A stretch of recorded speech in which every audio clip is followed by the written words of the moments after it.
Thank you very much, Mr. Chairman, and I want to thank all of our witnesses for being here today to discuss such an important topic to millions of Americans. In my district, community pharmacies demonstrated in real time during the COVID pandemic the value of their service to the communities that they serve. Our community pharmacies have local connections to other services available in the community to help deal with social determinants of health, such as nutrition, financial assistance, transportation services, and offering free delivery of medications. Our community pharmacists make up the backbone of small-town America, and we need to address anti-competitive tactics used by PBMs and move towards an environment where both can thrive. Dr. Duane, have you experienced PBMs steering patients away from your pharmacy? Yeah, that's a pretty common occurrence that I experience. We especially experience it in some of the managed care plans where patients, I have a patient that lives 3 doors down from where my pharmacy is, and instead she has to ride a bus from the bus stop right in front of my pharmacy down to a large chain pharmacy because we're not offered participation in that contract.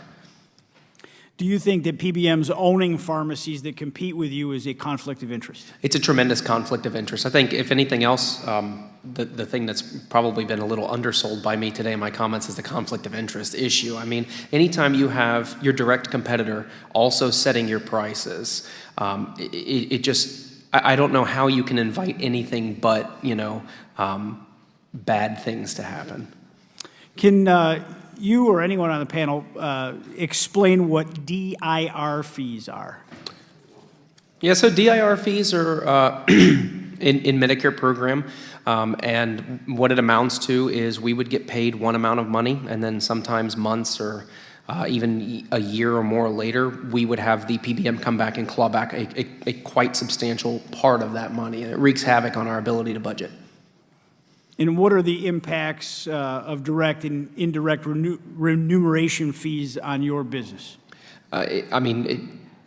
It's hard to plan for things. It's hard to make sure that we're going to have enough money in the bank to make payroll, to see if we want to expand, hire another pharmacist, move into a clinical service, a non-dispensing service. Anything like that really gets put on hold when you're not sure if the money that's in your bank account today will actually be there in a month or whether it's going to be clawed back. Now, how far down the line might those DIR fees get clawed back? There are some cases where it's more than an entire year after that claim could be adjudicated. So that customer might not even be one of your customers anymore. They can come back and take those fees. I've had payments clawed back from claims that I know that the patient is deceased at the time that they claw the money back from me. Do you believe that there would be any impact of eliminating those fees entirely? I think the impact would be tremendous. In 2024, I think that the fees are going to move to the point of sale so that they won't be retroactive. But I really think that only solves a portion of the problem. By eliminating the incentive for, again, my direct competition to assess, arbitrary fees on the business, that's what would be most impactful to our ability to predict what we can do with our staffing levels and our operation in general. And to sum up, in the pharmacy world, would you say that most independent pharmacies suffer at the expense of PBMs practices, which some call monopolies? Yeah, we absolutely do suffer, and it's to the detriment of our patients and their health. Okay. And lastly, Dr. Atkins, specialty pharmacies serve patients who suffer from complex conditions, and their medicines are usually brand name and single source drugs. PBMs are shifting the high cost drugs to their own pharmacies to turn a higher profit. What should Congress do to address this directly?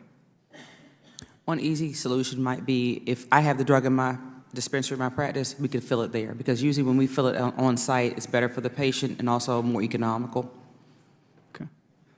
Thank you very much for all of your testimony, and thank you, Mr. Chairman. I yield back.